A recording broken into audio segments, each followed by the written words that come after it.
നമസ്കാരം, സിറ്റി ന്യൂസിലേക്ക് സ്വാഗതം.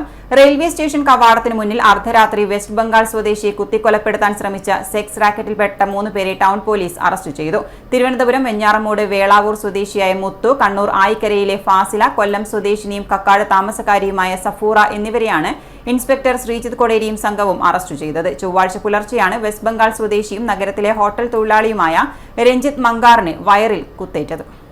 കുടൽമാല പുറത്തേക്ക് ചാടിയ നിലയിൽ റോഡിൽ കാണപ്പെട്ട ഇയാളെ പോലീസ് എത്തിയാണ് ആശുപത്രിയിലേക്ക് മാറ്റിയത്. ഇയാൾ പരിയാരത്തുള്ള കണ്ണൂർ ഗവൺമെന്റ് മെഡിക്കൽ കോളേജിലെ തീവ്രപരിചരണ വിഭാഗത്തിലാണുള്ളത്. നഗരത്തിൽ തമ്പടിച്ച് സാമൂഹ്യവിരുദ്ധ പ്രവർത്തനം നടത്തിവരുന്നവരാണ് അറസ്റ്റിലായത്.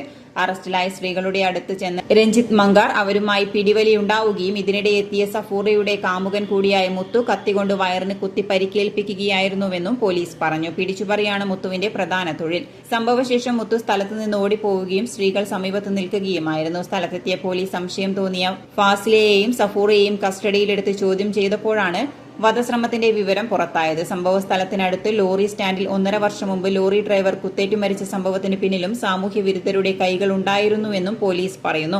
നഗരത്തിൽ തമ്പടിച്ചു കഴിയുന്ന അനാശാസ്യ പ്രവർത്തനത്തിൽ ഏർപ്പെടുന്നവർക്കെതിരെ ശക്തമായ നടപടി സ്വീകരിക്കാനാണ് സിറ്റി പോലീസ് കമ്മീഷണറുടെ തീരുമാനമെന്നും പോലീസ് അറിയിച്ചു. അതോടൊപ്പം പോലീസിന്റെ രാത്രികാല പരിശോധന ശക്തമാക്കുന്നുണ്ടെന്നും പൊതുശല്യമുണ്ടാക്കുന്ന ട്രാൻസ്ജെൻഡർമാർക്കെതിരെയും നടപടി ഉണ്ടാവുമെന്നും പോലീസ് അറിയിച്ചു. പ്രതികളെ പിടികൂടിയ സംഘത്തിൽ എസ്ഐമാരായ അനുരൂപ്, ദീപ്തി, വി വിനോദ്, ഉദ്യോഗസ്ഥരായ നാസർ, ഷൈജു, റമീസ്, മിഥുൻ, ബൈജു എന്നിവരും ഉണ്ടായിരുന്നു. City news, Kannur.